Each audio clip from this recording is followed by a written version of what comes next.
when you're trying to hold on to a lead, how fucking annoying is that when guys just keep coming and they're poking in the crease and they're just digging and digging, and like that's got to be equally as emotional on the other side. Like, hey, boys, fucking take it easy here. Like, cut us a break. Like, we're trying to play here. We're trying to play some goddamn hockey. Let's keep the chippy stuff down. But you understand both sides of it. Yeah, you know what? I'll tell you because I teased it before. I want to tell you guys about this Zdeno Chara fight story. Yes, here we go. And that goes right into what you said there, because I'll just give the backdrop. Because in this situation, when we were in Boston, we were winning. I was in Pittsburgh. We were winning. There was no need for me to engage in anything. We were already winning at that point. So, anyways, we all know about Rule 48. That's the Matt Cook rule.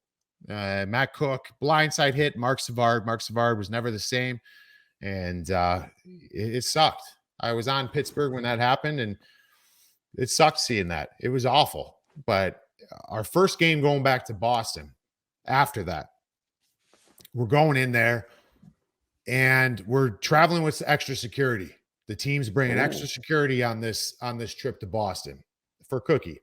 And so we go in there, and front page of the Boston Herald, not the front page of the sports, the fucking front page of the newspaper had a wanted dead or alive Matt Cook picture. You know, smiling with his new. I love that. He's got I no love jitties.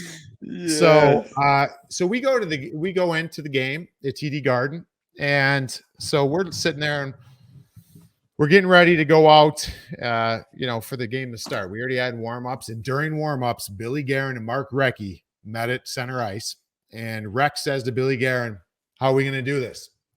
And Rex says, who obviously played for Boston, and Billy Guerin played for us in Pittsburgh, said, "Cookie's just got to answer the bell. If he answers the bell, it's done. If he doesn't, this is going to get ugly." Billy said, "Yep, I understand." So I don't Fair enough. I don't understand what conversation happened between Billy Guerin and Matt Cook, but we come in the locker room. So then it's myself, Eric Goddard, and I want to say Derek England. Hey, that's a wrecking crew.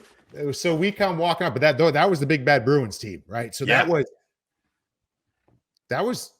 the year after they won the Cup. So they won in 11. Shout out Vancouver. They won in 11, and I want to say it was the next year. So they had a real tough team too. Milan Lucic, Sean Thornton, Zdeno Chara, whatever. So the three of us meet together in the locker room. We go, "How are we going to do this?" And we're all like, "Yeah, well, Cookie probably has to answer this." And after he answers it, no more. Like, they're not going to get three shots at him, So if Big Z comes or Milan Lucic comes, we got to step in. Okay, so we had this understanding.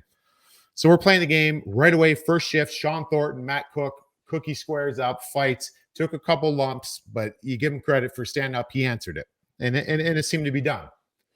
But as they go on, snipe, Taylor Hall, snipe. Taylor okay, Hall. We're back. Now we go. Now we go. There we go. Needed it. Hey, you just stir it up at the net and you get a little bit of juice, and then Halsey gets going. Oh, breakaway too. I'm behind you guys. Yeah. What a shot. He's flying. What a shot. Anyways, so we're in the game, and Zdeno Chara, we line up for a face-off. Our team, we're winning in Pittsburgh 1-0 already. Chara lines up to me, and he goes, we're like this far away from each other. He goes, "Rupper." He goes, he's like the nicest man ever. He goes, "Rupper, may I have this fight?" I'm like, "What?" He goes, "May I have this fight?" I'm like, I don't know what to say. That was the most polite way someone's asked me to punch my face in than I've ever had in my life.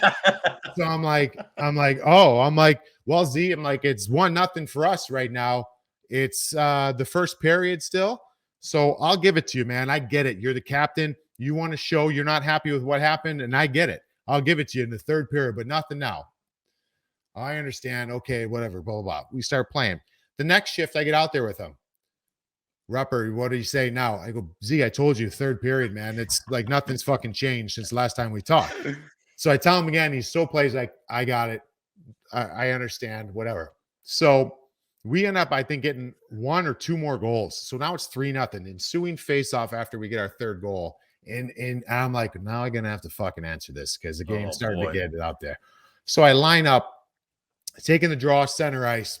Sean Thornton leans in. We're like this close to each other, taking the draw, and Thornton goes, "Hey, Ruppy, I think the big man wants you." And I just lean back and look behind Thornton. I look back across the blue line. I see Char, and he just goes, "Come on, come on," like that.